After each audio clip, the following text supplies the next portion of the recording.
கண்ணா good morning. நான் உங்கள் maths teacher பேசுகிறேன். All of you welcome to our maths ma'am channel. கண்ணு இன்றைக்கி நம்ம பார்க்க போகிறது 12th 8th chapter partial derivative தான் பார்க்க போகிறோம். அதில் பாருங்கள் எக்ஸாம்பிள் 8.18. இப்போ எஃப் கொடுத்துருக்காங்க, எஃப் ஆஃப் எக்ஸ் ஒய், அதாவது எஃப்பில் எக்ஸும் ஒய்யும் தான் இருக்குதுன்னு அர்த்தம். எஃப் வந்து என்ன கொடுத்துருக்காங்க, x square minus 2y² plus 2xyன்னு கொடுத்துட்டாங்க. அந்த எக்ஸ் என்ன கொடுத்துருக்காங்க பாருங்கள், காஸ் டி, ஒய் வந்து sine t. Find df by dt கண்டுபிடிக்கணும். ஆனால் நான் 2 மெத்தடில் சொல்லித்தரேன், உனக்கு எது புரியுதோ அதில் போட்டுக்கோ. எஃப் பாரு, X squared minus 2y² plus 2xy. இதில் நான் ஜஸ்ட்டு இப்போயே பிரதிட்டுக்கிறேன். அப்போ எஃப் ஈக்குவல் டு எக்ஸுக்கு பதிலாக பார்த்தாங்க காஸ் டி போடுறேன். அப்போ இது காஸ் ஸ்கொயர்டு டி மைனஸ் 2 ஒய்யுக்கு பதிலாக சைன் டி. அப்போ என்ன ஆகும், சைன் ஸ்கொயர்டு டி.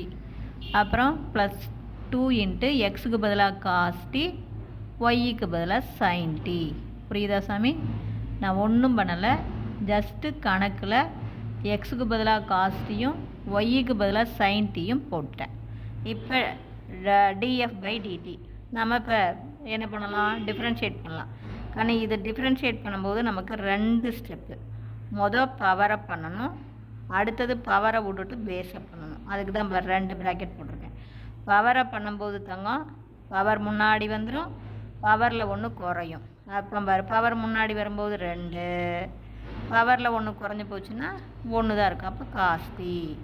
நான் இது சொல்கிறது புரியுதா சாமி? பவர் முன்னாடி வந்துடும், அப்போ 2. அப்போ காசுனுடைய பவரில் 1 தான் இருக்கும், அப்போ 2 காஸ்டி. இது மொதல் ஸ்டெப்பு. அடுத்தது பவரை விட்டுட்டு பேஸை பண்ணுங்க. காஸ்டியை டிஃப்ரென்ஷியேட் பண்ணால் மைனஸ் சைன் டி. இங்கே பவரை கூட்டிகிட்டு வந்துடக்கூடாது, வந்து பவர் பண்ணிட்டோம். அப்போ அடுத்தது பவரை விட்டுட்டு பேஸை பண்ணணும்.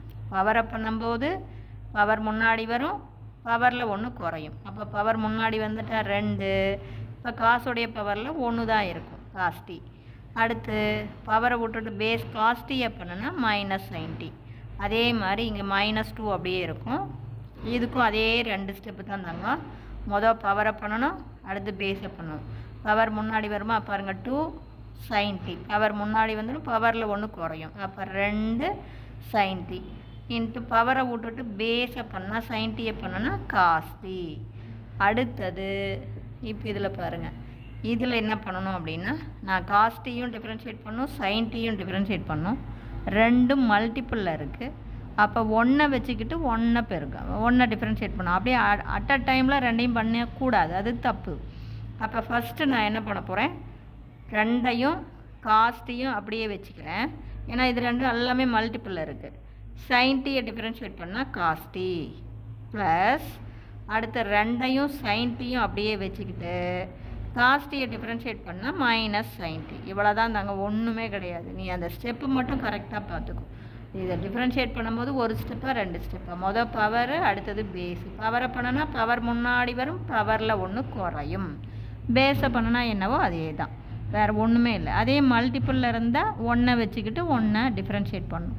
இப்போ இந்த மல்டிப்புளாக இருக்கும்போது 2 காஸ்டி அப்படியே வச்சுக்கோ. சைன் டியை டிஃப்ரென்ஷியேட் பண்ணால் காஸ்டி ப்ளஸ்ஸு 2 சைன் டி அப்படியே வச்சுக்கிங்க. காஸ்டியை டிஃப்ரென்ஷியேட் பண்ணால் மைனஸ் சைன் டி. இப்போ உள்ளே பெருக்கி பாருங்கள், உள்ளே பெருக்கினீங்கன்னா மைனஸ் தெரியுதுங்களா, -2 காஸ்டி சைன் டி. இங்கே பாருங்கள் 2 2s are 4, அப்போ -4 காஸ்டி சைன் டி. இங்கே பெருக்கினீங்கன்னா 2 காஸ் ஸ்கொயர்டு டி. இங்கே வந்து plus into minus minus 2 sine squared t. அப்போ நமக்கு இதுவும் காஸ்டி சைன் டி, இதுவும் காஸ்டி. இதில் -2 இருக்குது, இதில் -4 இருக்குது. இது ரெண்டும் ஒரே மாதிரி இருக்குது பாருங்கள். அப்போ மொத்தமாக -6 காஸ்டி சைன் டி அல்லது சைன் டி காஸ்டி. இது பாரு, இது 2ஐயும் கூட்டிக்கலாம்.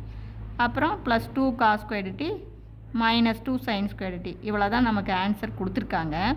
இதை இன்னும் நீ வந்து பிரில்லியண்ட்டாக நிருபி அப்படின்னு ஏதோ ஒன்று கொடுத்துட்டானா அது எப்படி வருது அப்படிங்கிறதுக்கு நான் சொல்கிறேன். அவ்வளோதான், நீ இது போடணும் அப்படிங்கிறது. சப்போஸ் உன்னுடைய எக்ஸாம்பிளை டு ப்ரூவ் அப்படின்னு சொல்லி அதை கொடுத்துருக்கானா அது எப்படி உனக்கு வரும் அப்படிங்கிறதுக்காக நான் இப்போ சொல்கிறேன். இது பாருங்கள், இதை வந்து 6ஐ 3 2s are 6ன்னு எழுதலாமா? அப்போ -3 × 2 சைன் டி காஸ்டின்னு போட்டுக்கிறேன். இதுக்குள்ளே இருந்து 2ஐ வெளியில் எடுத்துகிட்டு cos square t minus sine square t. இது வந்து நமக்கு சைன் 2t உடைய ஃபார்முலா, இது காஸ் 2t உடைய ஃபார்முலா. அவ்வளோதான். -3 சைன் 2t, இது +2 காஸ் 2t. இது வந்து நம்ம புக்கில் இதோடு நிறுத்திட்டாங்க. இப்போ புரிஞ்சுதுங்களா? சரி. இல்லை எனக்கு வேறு மெத்தடு சொல்லுங்கள், அனதர் மெத்தட் அப்படின்னா சாமி ஒன்றுமே இல்லை. First dow f by dow எக்ஸை கண்டுபிடிங்க. இங்கே பாருங்கள், எஃப் வந்து x² -2y² ப்ளஸ் 2xyயா. இப்போ இதை எக்ஸை பொறுத்து டிஃப்ரென்ஷியேட் பண்ணணுமா? அப்போ அடுக்கு முன்னாடி வரும், அடுக்கில் 1 குறையும். அப்போ x² டிஃப்ரென்ஷியேட் பண்ணால் 2x. அப்புறம் -2y² பாருங்கள், எக்ஸ் இல்லை, அதனால் இது 0 ஆயிரும். ப்ளஸ்ஸு இது பாருங்கள், எக்ஸை பொறுத்து டிஃப்ரென்ஷியேட் பண்ணணும். அப்போ 2ம் ஒய்யும் சேர்ந்துருக்கு. 2ம் ஒய்யும் என்ன பண்ணோம், அப்படியே வச்சுக்கணும். எக்ஸை பொறுத்து பண்ணால் 1. அப்போ நமக்கு 2x + 2yன்னு கிடைக்கும். இப்போ புரிஞ்சுதுங்களா? அதே மாதிரி dow f by to y போட்டோம்னா சாமி, இதில் ஒய் இல்லை பாரு முதல் டேர்மில், அப்போ இது 0 ஆயிரும். இது போடும்போது என்ன வரும், அடுக்கு முன்னாடி வருமா? அப்போ 2 ஆல்ரெடி 2 இருக்குது, அடுக்கு 2 முன்னாடி வரும்போது 2 4, ஒயின் அடுக்கில் 1 அடுக்கு முன்னாடி வந்துடும், அடுக்கில் 1 குறையும். அப்போ 2 4, ஒயின் அடுக்கு 1, 2ல் 1 குறைஞ்சி போச்சுன்னா 1 ப்ளஸ் இதில் ஒய்யை பொறுத்து டிஃப்ரென்ஷியேட் பண்ணுமா? அப்போ இது 2 நாளில் மல்டிபிளில் இருக்கா?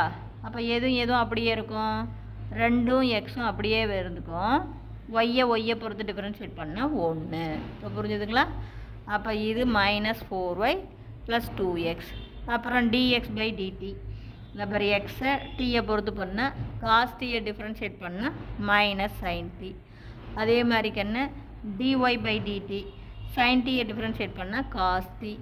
இப்போ நமக்கான ஃபார்முலா பாருங்கள், df பை dtக்கு doh f by to x into dx by dt. ஏன்னா எஃப்பில் எக்ஸ் இருக்குது, எக்ஸில் டி இருக்குது.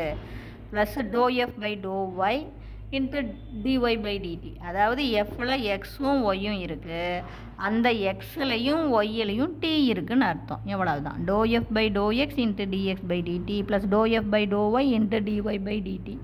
இப்போ நீ dow f by to x பாரு, என்ன 2x + 2yன்னு வந்துருச்சா சாமி? dx by d t -sin t.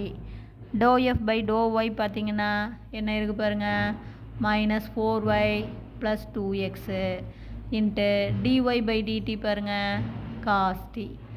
இப்போ 2 இன்ட்டு எக்ஸுக்கு பதிலாக காஸ் டி ப்ளஸ் 2 இன்ட்டு ஒய்க்கு பதிலாக சைன் டி. புரியுதா தங்கம்? இன்ட்டு -sin t தான் இது. ப்ளஸ்ஸு 4 ஒய்க்கு பதிலாக சைன் டி ப்ளஸ்ஸு 2 எக்ஸுக்கு பதிலாக cos t into cos t. இப்போ இதை உள்ள எடுத்து பெருக்குங்க. அப்போ பாருங்கள், இங்கே வந்து மைனஸ் இருக்கா, plus into minus 2 cos t sine t. அடுத்து அதே மாதிரி plus into minus 2 sine squared t. அதே மாதிரி -4 sine t cos t plus 2 cos squared t. அப்போ இதெல்லாம் -2 காஸ் டி சைன் டியும் -4 சைன் டி காஸ் டி இது ஒரே மாதிரி இருக்குது. அதை ரெண்டையும் கூட்டிக்கிட்டிங்கன்னா -6 சைன் டி காஸ் டி. புரிஞ்சுதா தங்கம்? அப்புறம் இது வந்து அப்படியே -2 sine squared t plus 2 cos squared t. அதே ஆன்சர் வருது பாருங்கள். எப்படி வேணாலும் நீ போடலாம், கான்செப்ட் ஓரியன்டாக புரிஞ்சுக்கிட்டு படிங்க. Wish you all the best. இதில் ஏதாச்சும் ஒரு டவுட்டாக இருந்தால் கேளுங்க.